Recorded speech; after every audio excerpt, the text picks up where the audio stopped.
It's 18 minutes past 7, and the BBC has learned that David Cameron's government knew that the Post Office had ditched a secret investigation that might have helped wrongly accused sub-postmasters prove their innocence. The 2016 investigation trawled 17 years of records to find out how often and why cash accounts on the Horizon IT system had been tampered with remotely.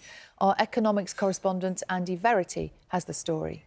Fake digital signatures, suppressed internal reviews and a secret investigation. Evidence withheld from court, but revealed in confidential documents released through Freedom of Information and analysed by the BBC. They prove the Post Office learned 10 years ago from an internal review called Project Zebra that sub-postmasters' cash accounts could be fiddled with remotely without their knowledge, a fact that might have undone all their convictions had the Post Office admitted it. A top QC, Jonathan Swift, said the Project Zebra findings contradicted years of denials and told Post Office Chair Tim Parker in February 2016 it must be investigated.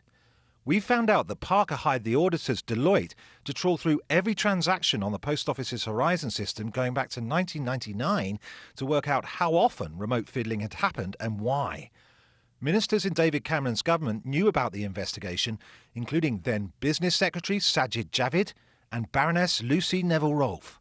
But then, in June, after sub-postmasters started legal action, its work was suddenly stopped. It's like whole the world crashed on your head, that's all.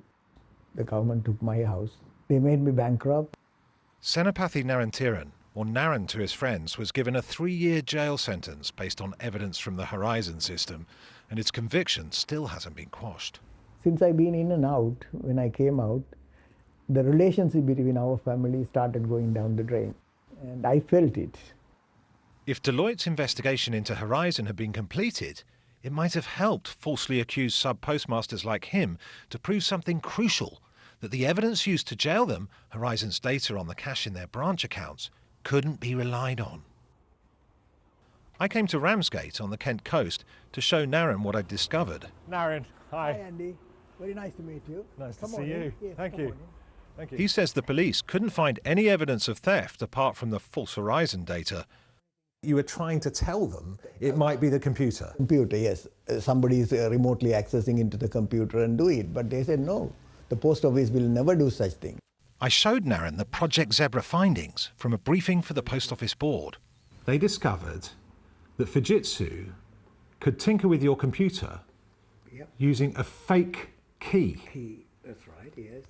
Then I showed the report where the lawyers recommended the Post Office must investigate how often it happened back to 1999.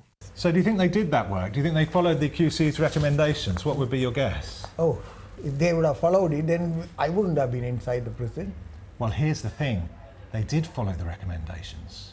They did. They did. Deloitte spent 3 months, we've discovered, going back through transactions. So in March, they say we're doing the work. Deloitte's been appointed. In April, you launched your litigation, and in June, they stopped Deloitte completing the work. Yeah. And by knowing all this, why do we waste our time in the prison and separate from the family? I don't know. Anyway, so beg your pardon. It's very hard. On your own, sitting in a room, watching at the TV or laptop. That's not life, isn't it? I'm 69 years old. Too old to go through all these things. Never mind. What's a little unsettling is that these documents show the Post Office's own auditors were telling them in 2014 that it was possible for Fujitsu to fiddle remotely with sub-postmasters' accounts. In 2016, their lawyers told them they must investigate. They paid Deloitte to do that and told the government. But then, when they found out sub-postmasters were suing, they ditched that investigation and swept it under the carpet. On the face of it, it discloses a conspiracy by the Post Office to pervert the course of justice. The important feature of all of this is that in 2014, it appears that the Post Office board was alive to the true position, and yet the Post Office board was responsible for maintaining and advancing the Post Office's defence to the claim in 2019. That was false. A spokesperson for the Post Office said it was the public inquiry's role to reach conclusions on what happened. Sajid Javid was told the investigation was to look into suggestions branch accounts might have been remotely altered, not that lawyers have found they could be, as was Baroness Neville Rolfe, who was also told about the investigation being stopped. She said she looked forward to explaining her involvement at the inquiry. Tim Parker said through his lawyers he sought and acted upon legal advice he was given, and the documents don't show evidence that David Cameron was told about the investigation. The truth about what the Post Office hid from the courts and what it did tell the government is now being exposed to the light. But Narron ended up with just £19,000 in compensation, less than a third of the cash he lost due to Horizon. He may get more, but alone and still officially branded a criminal, no amount of money could make up for the undeserved shame he and his family have wrongly been made to feel. Never mind.